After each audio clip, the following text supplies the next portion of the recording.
जय हिंद। जय हिंद। स्वागत है Kaimur study point YouTube channel पर। मैं उमेश कुमार आपका स्वागत करता हूं। आज के इस वीडियो में हम देखेंगे कम समय में 10 में से 15 मिनट में 20-30 से 40 क्वेश्चंस ऑब्जेक्टिव के सॉल्व कर देंगे। क्लास 10 भौतिक विज्ञान का। तो बने रहिए हमारे साथ और चलिए देखते हैं क्वेश्चन। तो हमारा क्वेश्चन शुरू होता है। पहला क्वेश्चन है, सूर्य से आने वाली प्रकाश पुंज निम्न में से कौन है? तो सूर्य से आने वाली प्रकाश पुंज समांतर होती है, जिसे किरण पुंज भी कहते हैं। तो यह समांतर प्रकाश का समांतर पुंज कहलाएगा। समांतर पुंज। तो हमारा क्वेश्चन का आंसर होता है राइट आंसर बी। अब नेक्स्ट क्वेश्चन की ओर चलते हैं। तो नेक्स्ट क्वेश्चन है, किरणों के समूह को क्या कहते हैं? अभी हमने बताया है किरण पुंज कहते हैं। तो किरण पुंज या प्रकाश पुंज। तो किरणों के समूह को किरण पुंज या प्रकाश पुंज कहते हैं। तो ऑप्शन नंबर सी में है ए और बी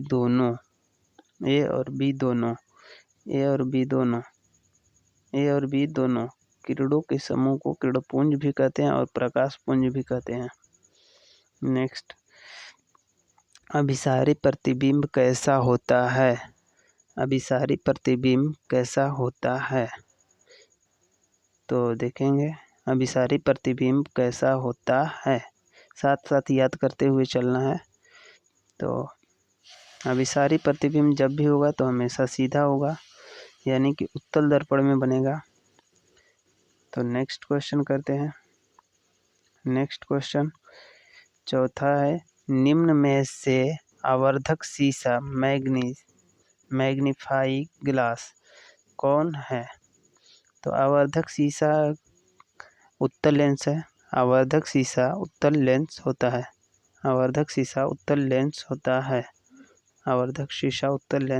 है।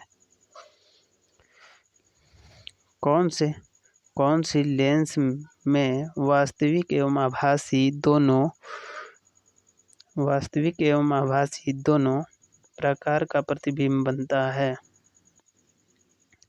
वास्तविक और आभासी दोनों प्रकार का प्रतिबिंब कौन से लेंस में बनता है? तो आप कमेंट कर सकते हैं, वैसे हम बताते चल रहे हैं साथ ही साथ आंसर। तो ये उत्तल लेंस में वास्तविक और आभासी दोनों प्रतिबिंब बनता है। लेंस की फोकस दूरी f एवं क्षमता p है तो क्या होगा? इसमें से कौन सा सही होगा? तो f गुणे p मतलब कि फोकस दूरी और क्षमता का गुणनफल के बराबर 1 होता है। आवर्धन का सूत्र हो जाएगा 1/pf। तो वही f गुणे p बराबर 1। फोकस दूरी 20 सेंटीमीटर के अवतल दर्पण की वक्रता त्रिज्या क्या होगी? 20 सेंटीमीटर अगर फोकस दूरी है तो वक्रता त्रिज्या क्या होगी?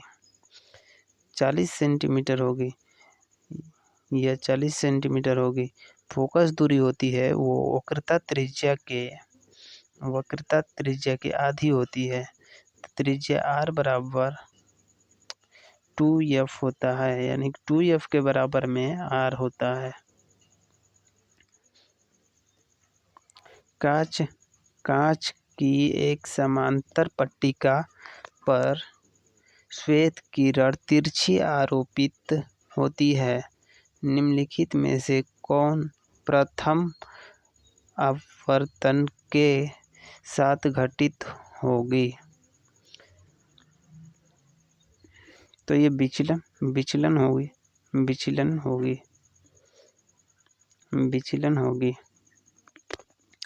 नेक्स्ट क्वेश्चन चलते हैं, देखते हैं। उत्तल दर्पण में आवर्धन का महत्तम मान क्या है? उत्तल दर्पण में आवर्धन का महत्तम मान क्या है? तो 1/2 1/2 होगा अवतल दर्पण में आवर्धन का महत्तम मान। किसी वस्तु का अवतल दर्पण द्वारा प्रतिबिंब आभासी सीधा तथा वस्तु से बड़ा पाया जाए तो वस्तु की स्थिति कहाँ होगी। अवतल दर्पण में ये पूछा है कि कहाँ रखने पर वस्तु का प्रतिबिंब बड़ा हो और साथ ही साथ तो इसे हम वस्तु को दर्पण और ध्रुव के दर्पण के ध्रुव जो है और फोकस है उसके दोनों के बीच में रखेंगे तो आभासी प्रतिबिंब बनेगा, दर्पण से पीछे बनेगा और बड़ा प्रतिबिंब बनेगा। तो ऑप्शन नंबर डी हमारा राइट आंसर हो जाएगा। नेक्स्ट क्वेश्चन की तरफ बढ़ते हैं। तो नेक्स्ट क्वेश्चन इस साइड है। नेक्स्ट क्वेश्चन है फोकस दूरी 15 सेंटीमीटर के अवतल दर्पण द्वारा उत्पन्न आवर्धन धनात्मक होगा यदि वस्तु दूरी का मान है 10 सेंटीमीटर से कम। अगर उसे ये कह रहा है क्वेश्चन कह रहा है अवतल दर्पण में उत्पन्न आवर्धन का धनात्मक क्या होगा, तो 10 सेंटीमीटर से कम होगा तो धनात्मक होगा।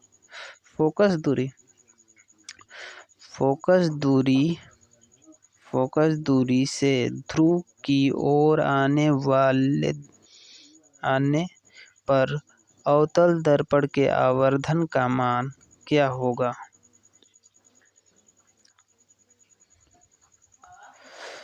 तो इसका right answer option number A बढ़ेगा। जब भी ध्रुव की ओर आएगा तो बढ़ेगा फोकस से।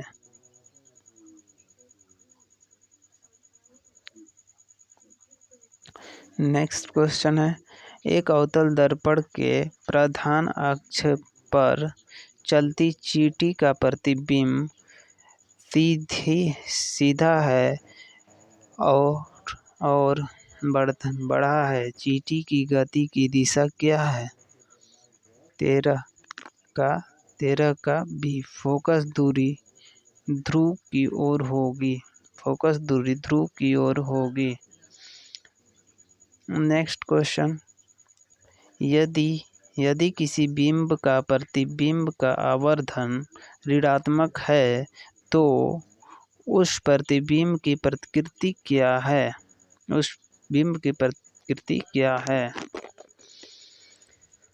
तो ऑप्शन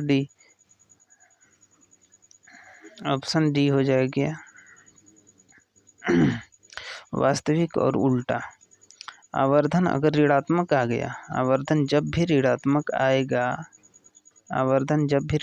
आएगा तो वो हो जाएगा वास्तविक और उल्टा ही हो जाएगा प्रतिबिंब। यदि अवतल दर्पण का निचला आधा भाग टूट जाए तो प्रतिबिंब क्या होगी। अवतल दर्पण का निचला आधा भाग टूट जाए तो प्रतिबिंब हमेशा तीव्र और कम बनेगी। अवतल दर्पण के लिए केवल है कि अवतल दर्पण का निचला भाग टूट जाए तो हमेशा तीव्र और कम प्रतिबिंब बनेगी। वायु का निक्षेप अपवर्तनांक वास्तव में क्या होता है। तो वायु का अपवर्तनांक तो हमेशा 1 से कम ही होता है, लगभग 0.33 कुछ करके है, समथिंग है 0.333। तो अपवर्तनांक वायु का है तो हमेशा 1 से कम है। निम्नलिखित में किसका अपवर्तनांक सबसे कम होता है। तो किसका अपवर्तनांक सबसे कम है पूछा है। तो ये पानी का अपवर्तनांक सबसे कम है। तो नेक्स्ट, एक प्रकाश किरण एक समतल दर्पण पर लंबवत आरोपित होती है तो परावर्तन कोण का मान क्या होगा? परावर्तन कोण का मान अगर समतल दर्पण पे है, लंबवत है, तो उसका परावर्तन कोण का मान हमेशा 0 होगा। उसका परावर्तन कोण का मान हमेशा 0 होगा। समतल दर्पण पे लंबवत है तो उसका परावर्तन कोण का मान हमेशा 0 होगा। अवतल लेंस द्वारा प्रतिबिंब प्राप्त होता है।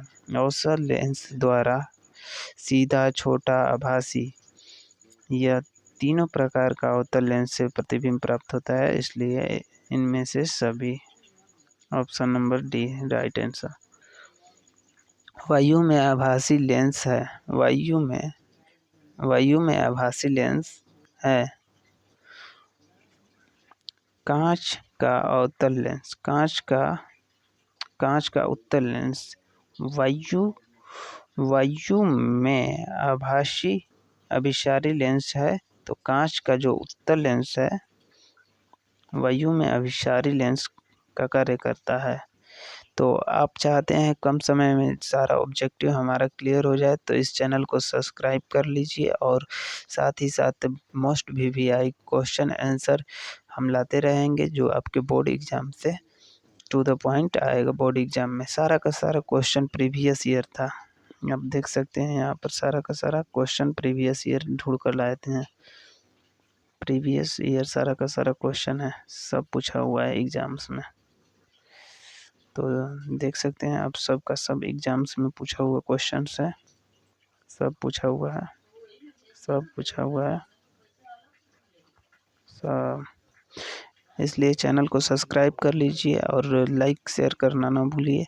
ये और जिस तरह चैनल हमारा बड़ा होगा आप लोगों को अच्छे से अच्छे कंटेंट प्रोवाइड करने की जिम्मेदारी मेरी है। आप बोर्ड एग्जाम में सफल हों।